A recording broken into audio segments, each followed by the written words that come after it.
Sa ibang balita, naninindigan ang Philippine Coast Guard. Hindi aalis sa Escoda Shoal ang BRP Teresa Magbanwa kahit pa binangga at binutas ito ng barko ng China. Nakatutok si Von Aquino. Pwedeng lusutan ng isang tao ang laki ng butas na ito sa BRP Teresa Magbanwa. Nilikha yan ng 3 beses na pagbangga ng China Coast Guard Vessel 5205. Sa mga kuha ng Philippine Coast Guard, makikita ang iba pang pinsalang tinamo ng barko. There is a damage on the bridge wing and also on the freeboard of the 9701. There is this hole that also was a result of a direct ramming conducted by the China Coast Guard and also on this part. Nag-iisa lang sa Escoda Shoal ang BRP Teresa Magbanwa nang palibutan tanghali kahapon ng 3 barko ng China Coast Guard, 5 Chinese militia vessels at 2 barko ng People's Liberation Army Navy. Hanggang dikitan at banggain ito ng China Coast Guard Vessel 5205. Umikot ito sa kabinangga muli ang ating barko. Hawak. Sira ang plan nila. The Chinese Coast Guard carried out dangerous maneuvers despite of being unprovoked. Walang nasaktan sa mga sakay ng barko na patuloy pa ring pinaliligiran.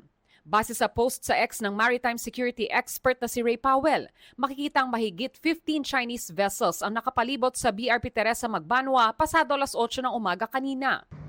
Ang pagbangga kahapon na kinondena ng Amerika, Japan, Australia, New Zealand at UK, ikalimang pangharas na ng China sa operasyon ng Pilipinas sa loob ng ating exclusive economic zone nitong Agosto. Ang China Coast Guard, PCG, ang sinisisi. Naglabas pa sila ng sariling video para ipakitang barko raw natin ang sadyang bumangga. Muli ring binalaan ng China ang Pilipinas. Dapat daw tanggalin ang ating barko roon dahil nalalabag daw ang kanilang soberanya. So mas nakakagalit talaga pag may nagsasabing tayong bumangga. Parang how crazy that argument is, no? Minuto na nga lang 4 minutes nga lang ang pag-itan, binangga ulit tayo. For people, no, who are arguing, I think it's very frustrating, lalo na kapag makikita natin sa social media ay kapwa natin mga Pilipino, no? Or worse yet is yung dating part pa ng gobyerno. Noon pang Abril, nasa Escoda Shoal ang BRP Teresa Magbanwa na ipinadala roon sa gitna ng umano'y reclamation activities doon ng China. Kabaliktaran naman ang laman ng ipinalalabas ng China sa kanilang inilabas na dokumentaryo sa Escoda na tinatawag nilang Xianbinjiao. Hindi raw nila sinisira ang mga bahura roon. Anila, ang mga aktibidad daw ng Pilipinas ang sumisira sa kapaligiran doon. Sinusubukan pa naming kunin ang pahayag ng PCG kaugnay rito. Pero giit ng PCG, hindi aalis doon ang BRP Teresa Magbanwa. We will still hold the line and we will maintain our presence in Escoda Shoal. Para sa GMA Integrated News, Von Aquino, nakatutok, 24 oras.